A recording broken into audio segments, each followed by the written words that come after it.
This is Solo only, a character that can't interact with other players. For the past 300 hours, I've had to do everything on my own. No market board, quest rewards, parties, or NPC support, and completing every dungeon or trial with level sync or silence echo so long as it was possible. 1 year later, we finished the first chapter, A Realm Reborn, and things can only get harder from here. All of the progress for this account is streamed on Twitch every Thursday and Sunday, in case you ever wanted to stop by. With Heavensward unlocked, we've reached a new world of opportunity and two of the strongest abilities in our arsenal. Yet, at the same time, we're more restricted than we've ever been. Starting from Heavensward, we're locked out of all the zones on the map until we've progressed the MSQ, meaning that we couldn't gather or craft the items we needed for good gear until the final fights of the story. Look at this, a new in-room for us. This is beautiful. Originally, I was planning for Solo to take a little nap after completing Crystal Tower and unlocking Heavensward, but I'm gonna be completely honest with you. I so desperately wanted to play more Solo that we're just gonna be here. We're just gonna play Solo until I get sick of it. Repair your gear, clean your inventory. Okay, repair my gear. I don't think I can do that one. That's gonna be asking a little bit much. Heavensward unlocks a crazy amount of stuff, but the most important is we can finally upgrade our armor. We could do Feast of Famine now, even though I don't really want to outwardly admit that, so that I'm not forced into doing it immediately. Starting on the main scenario quests, the first zone we get access to is the Sea of Clouds, but only half of it for now. The main thing I need is to be able to make max potions, because if I have to do another bit of Palace of the Dead for grinding out potions, I will lose my mind. A few quests later, we step away from the MSQ to turn my warrior into an unkillable monster. Better axe around, let me get my quests, I'm desperate, please. Tricked by a different quest on my map, we continue the MSQ and unlock the second area, the Coerthas Western Highlands. And after realizing my mistake, we're back on track. At level 54, the Bare Necessity quest gives us access to Fell Cleave, an incredibly powerful attack, but not the abilities we're looking for. Trudging through Coerthas Western, this takes us to the third and final zone, the Dravanian Forelands. Quest done, at level 56, we've finally reached the real reward, Raw Intuition. This singular ability turns our okay-ish warrior healing into an infinite ocean of health. We've got Raw Intuition. It's good. That's it.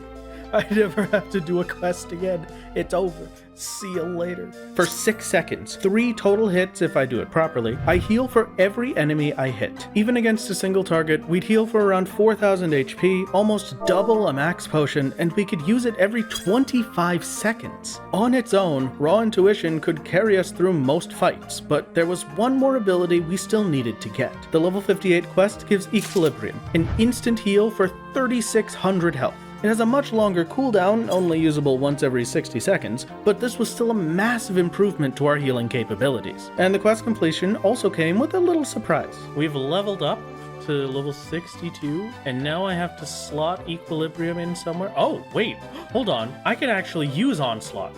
That's not a quest required. We finally have a dash. This is amazing. Look at this, look at this, look at this. What, wait, no. Wow.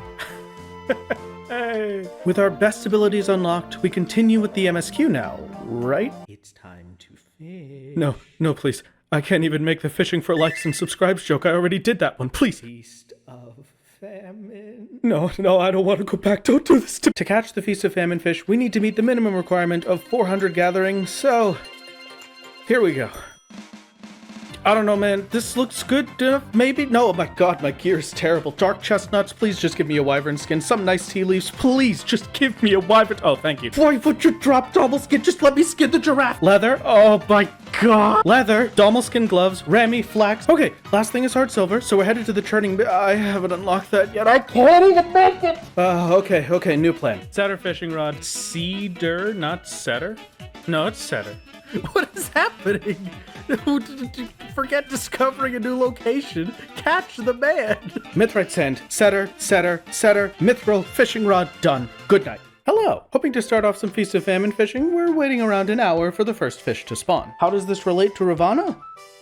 We popped through a bunch of MSQ. We're going to Mr. Emanelian. It's great to see you. Emmanuel. Mr. Vanilla, it's great to have you here on this TV show today. What is the quest that you have for us, if you don't mind me asking? So, I'm actually gonna need you to run around in the Sea of Clouds for a little bit. And then once you're done in the Sea of Clouds, you're actually just gonna kind of just go die in a... Okay, that's very nice of you, Mr. Vanilla. We are on daytime TV, so I don't think you're allowed to say that, but thank you for calling in, and I will, I hope that you have a wonderful day. Don't ever come back on my show. Why is he giving you this quest over a supermarket toy system? I couldn't tell you. I also don't know what that word means, so that's a new one. Time to babysit before temps fail? So no, we love him. It's not babysitting. It is guided teaching. Okay, we're showing him how to be the best he can be. Am I losing my mind? Maybe. I've been streaming for 4 hours. That's kind of grounds to be losing my mind. Tataru is a primal is my favorite conspiracy theory. Speaking of conspiracy theories, I'm very anti, actual conspiracy theories, but I really like the funny ones. The harmless, little funny ones are my favorite. Tataru has so much power, even Estinian fears her. Exactly. You know, that kind of stuff. What's the funny conspiracy theory we can have? Does Estinian not showering count as a conspiracy? Yes. Estinian doesn't shower. That's the conspiracy we're going with. Alphino is incredibly buoyant.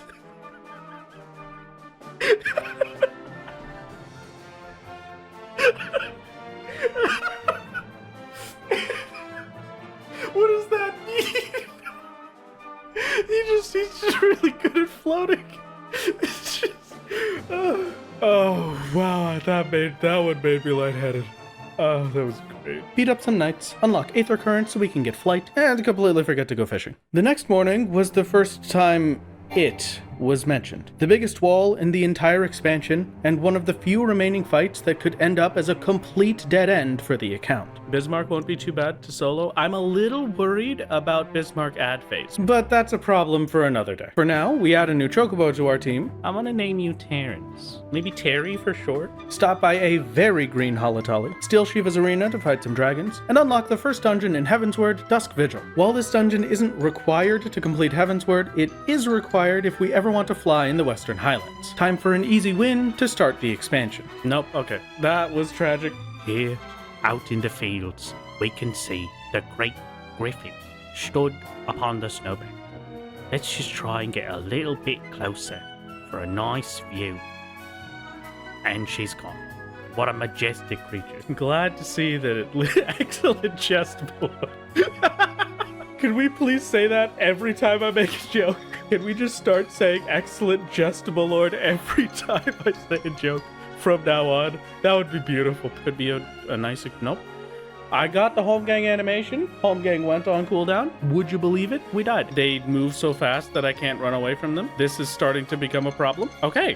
That's cool. My pants are gone. What the heck is this mob pull? This is ridiculous. Dusk Vigil sinks us to level 52, meaning we can't use either of those fancy abilities we unlocked earlier, so we swap over to Gunbreaker for some better healing. Oh, and I have to get to the point where I can collect the stuff from max potions now, so I can just start crafting those. We're gonna have to craft those in the hundreds, and I do not have any desire to go back to Palace of the Dead to collect them myself. Being an Ultimate Legend applies -3 to int, and it gives the enemies a +4 dodge, so they just never get hit by any of your attacks. I kind of see why. You know, I can understand why they make it harder for Ultimate Legends, because if it was easy, then we just wouldn't be able to play the game normally, you know? We would die to normal mechanics because of how bored we were. Of course, that would be the only reason. With Gunbreaker's healing, the trash mobs went a lot easier, and we're on to the first boss, the Towering Oliphant. Down for the count, and then he targets Woolly Inspiration at me. And then I'm stunned for 10 seconds, and then he knocks me into the air, and then I'm down for the count for 5 seconds. I'm sorry for underestimating you, good Oliphant. Please just calm down a little bit, maybe. We could breathe through this together. We could be friends, you know? Maybe we just got off on the wrong foot, on the wrong trunk, you could say. That's a pretty good one. That's like an elephant joke, but it's, I'm sorry.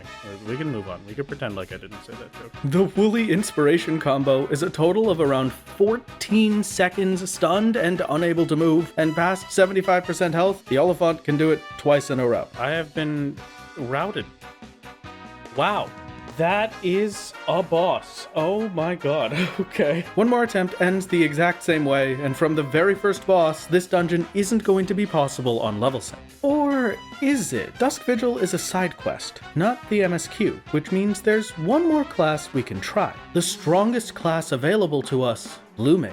While we may not be as tanky on blue, there's a single spell that makes up for it. A one-time use that only the first boss is weak to. Our 15-second instant kill, Doom, turning the most difficult dungeon boss we had faced yet into nothing more than a short jog. The only problem is now we have to do the rest of Dusk Vigil. After a lot of running and more deaths than I'd care to admit, we're at the second boss, Sir Uhelmeric. Unlike the Oliphant, Uhelmeric and the final boss are both immune to Doom, meaning we'd have to fight them normally. Thankfully, the majority of his attacks are casts, giving us plenty of time to run away and heal as needed. Aside from the little friends he summons, he's a decently easy boss. Our main strategy is to weaken him with bad breath and use Song of Torment to slowly damage him while I run and heal. A bit overconfident in my damage, I try to end the fight at 40% health with a big explosion. 22,000 damage in a single hit only does 30% of his health. Time to do it all again. With my explosion on cooldown for 10 minutes, it's a long fight, but we eventually make it through.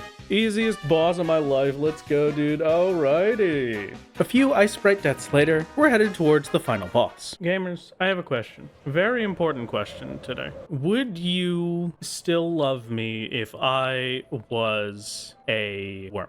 Of course we would, absolutely. Great. I'm glad that the worm is still given the respect of royalty that it deserves. I have a better question for you. As we enter this boss, would you still love me if I was a Minecraft streamer? No, banned. Hell no. No, absolutely not. No, below. I could do the worm, but Minecraft is a bit much. Alright. Now we're faced with Ophinicus. Constant tank busters and high auto attack damage. Ophinicus barely has any casts and moves as fast as our sprint, so there's almost no way to kite it for healing. Alongside that damage, Ophinicus casts Whirling Jail, summoning a hurricane in the center of the arena. The hurricane pulls you in unless you're hiding behind a rock, preventing you from taking any actions for a few seconds and dealing heavy damage at the end if you're hit. This essentially forced me to stay still and take the boss's hits. Over 4 deaths, we couldn't get the boss past 80% health. My Blue Mage gear was outdated and much weaker than it should be for this dungeon, so we decided to step out and save the Dusk Vigil clear for another day. Back to the MSQ, we reached the Dravanian Forelands. After some quick dealings with the Voth, our progress is ground to a halt by the first trial of Heavensward, Ravana.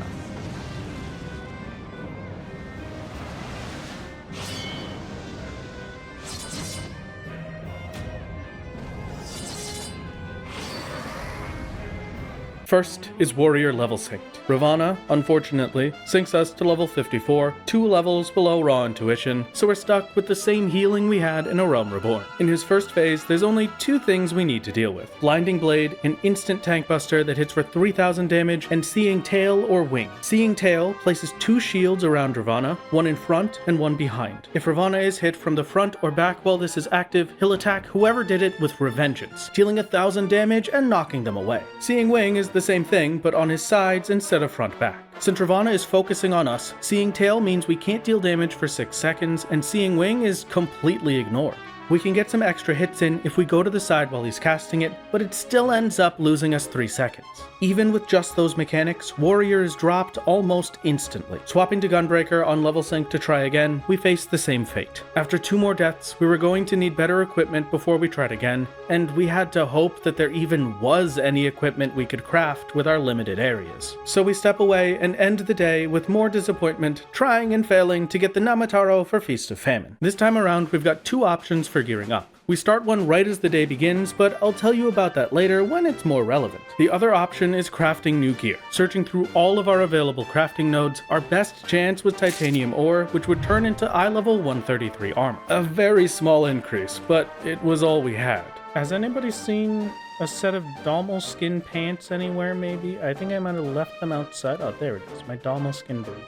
Titanium ore, Dalmal skin and unlocking whistle for our Blue Mage, dark chestnut logs, iron ore, and grenade ash to make titanium nuggets and rivets, Dalmal leather, linen yarn, Rami thread, and Rami cloth to craft a titanium chest piece, gloves, and helmet. Then, with a bit more iron ore, titanium boots. The last thing we need is wyvern skin for wyvern leather to make our Dalmal skin leather pants. A brand new armor set for taking down Ravana, and with the best crafted gear we can make, it's time to properly learn the fight. Even with the upgrade, level sync is a no-go. so let's skip ahead to Silence Echo attempts. With Silence Echo, we can make use of raw intuition and equilibrium, skyrocketing our chances of survival. Breaking out of the first phase, Ravana jumps to the center, gains a stacking damage increase, and begins an incredibly long cast, Prelude to Slaughter. A large AoE centered on Ravana, followed by some lines to dodge and getting to the center. Right after is a second long cast, Slaughter. Standing directly behind Ravana, dodges the blades he shoots out, and then some more AoEs to dodge. Once these are finished, he gets a second stack of damage up and begins his first Enrage. But we'd die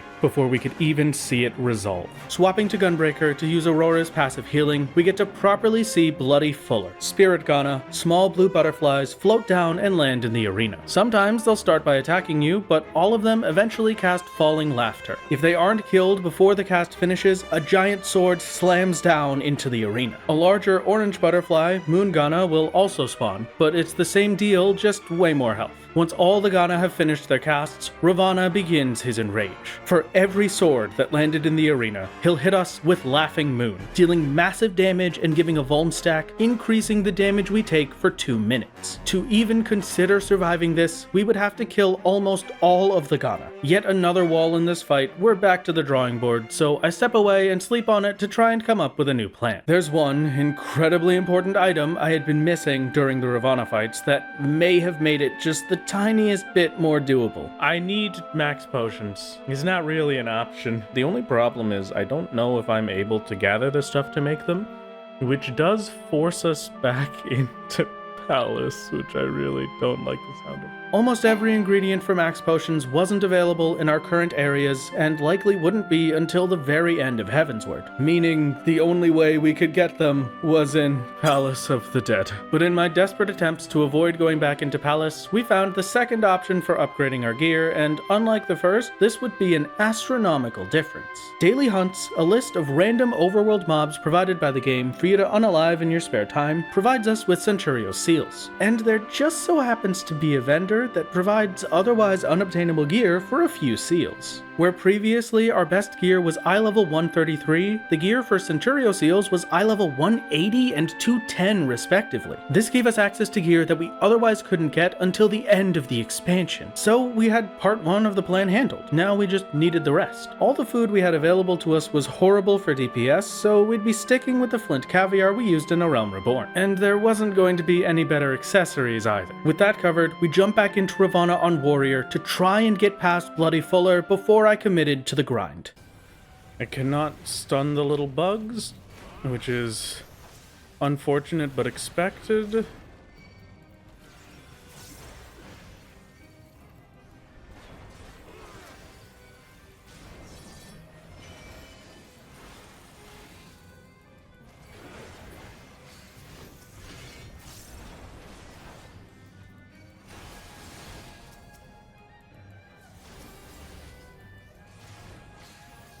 No, okay, that's fine. Just need to heal, just need to heal, just need to heal, just need to heal.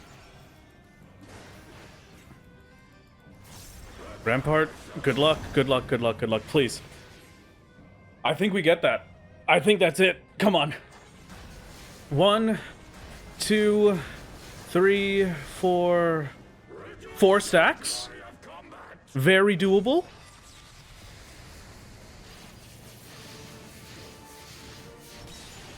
Super doable, 2,000 damage, okay, that's easy. Easiest game of my life. Reaching the final phase, Ravana gains a damage up and uses Pillars of Heaven, a knockback forcing us to the edge of the arena, followed up by Supernaka. Supernaka is consecutive instant hits from the boss, each dealing 2,000 damage. After 3 Supernakas, he'll cast the Rose of Hate and summon 3 orbs around the arena. The orbs will chase you until they eventually explode, giving a vuln stack to anyone hit by them. Then he goes back to Supernaka, 10 times in a row. Pillars of Heaven knock me away, preventing me from healing, and we have lost another attempt. One more try, we survive the Supernaka and make it to the next phase. Gaining another damage up, he casts Swift Slaughter, the worst part of the entire fight. Ravana dashes from the center 4 times. The first one targeted at me and always hits, and the other 3 in random directions. Every time I get hit by a dash, it gives me a vuln stack. Without other targets, those 3 dashes were uncontrollable, so I would just have to hope he didn't hit me more than once, because otherwise, it's a guaranteed death.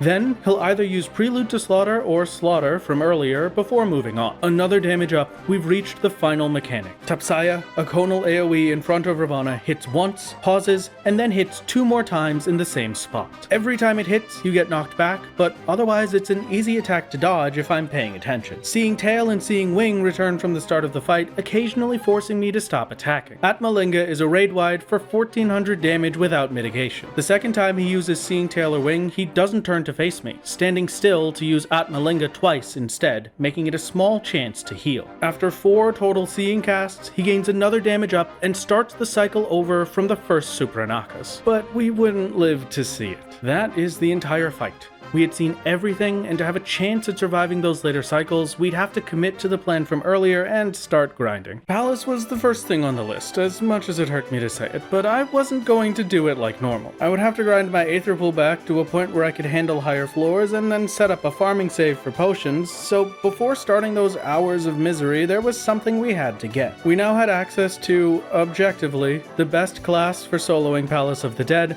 Machinist, and I wasn't going in until I had it unlocked. Machinist starts at level 30, meaning we can't use the quest weapon to use the class since we were able to get a level 30 weapon from somewhere else. Once again, time for crafting. With some toad leather, black fire sand, and steel ingots, we craft a steel-barreled musket. Oh, that's level 34. The actual level 30 weapon was from the Grand Company. With Machinist unlocked, it's time for Palace. As per usual, this is going to be about 6 to 10 hours for me in stream chat and 10 seconds for you.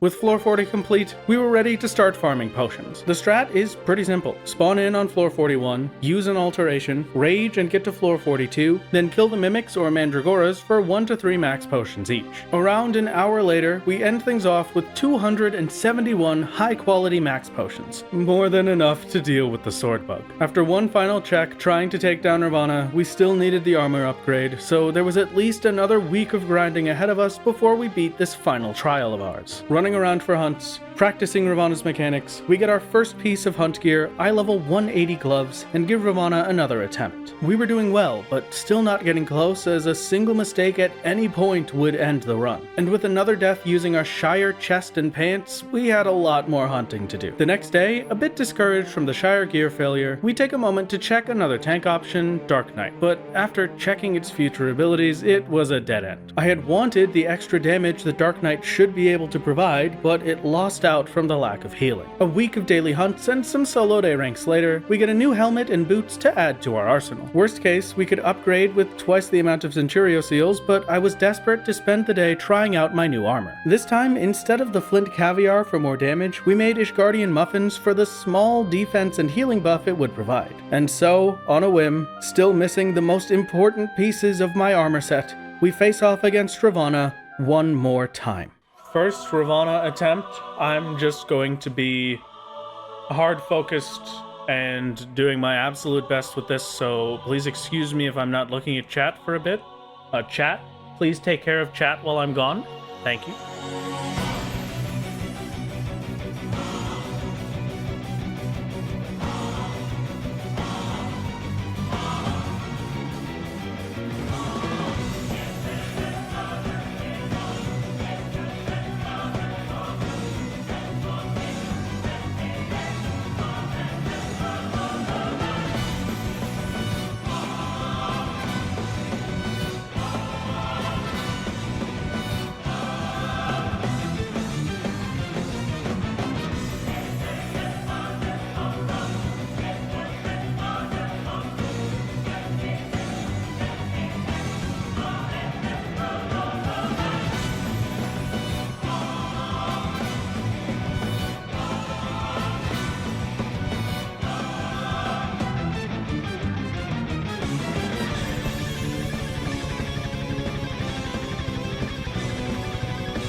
Two vulns should make this first phase easy.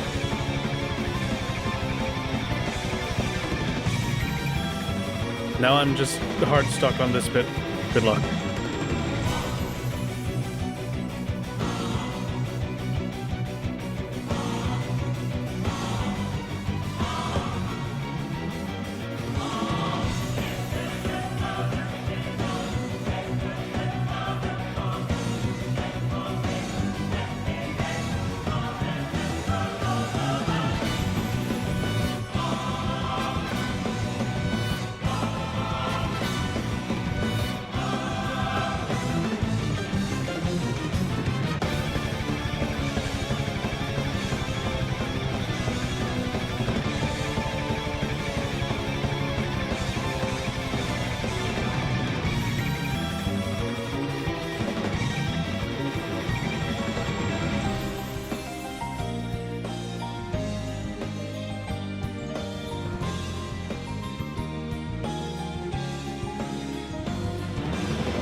Good luck.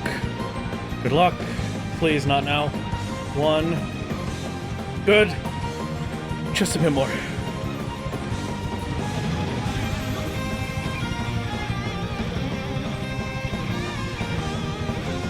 1. Home ganked. Okay.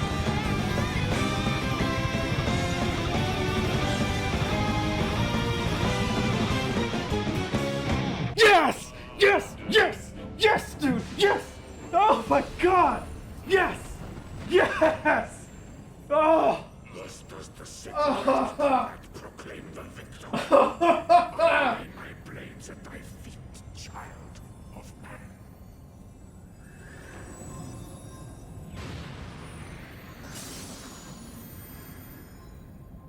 25-minute swift completion. We're back to the swift completions. Let's go, dude. I wasn't looking. Could you do that again? Oh, yeah. I could. Yeah. Still using 2 pieces of the titanium armor we made at the beginning, the first trial of Heavensward was complete, and we move on to the next fight. Something so difficult that, by the end of it, I would barely remember Ravana. Oh, I hope you enjoy. Check out all these cool channel members in the credits. Wow, isn't that crazy? Everything was streamed on Twitch, Thursdays at 6 p.m. Eastern and Sundays at 2 p.m. Eastern. Please stop by, I'm very lonely. Subscribe and like the video and tell me your favorite sandwich in the comments or something. Okay, bye. Thank you, goodbye. Bye-bye.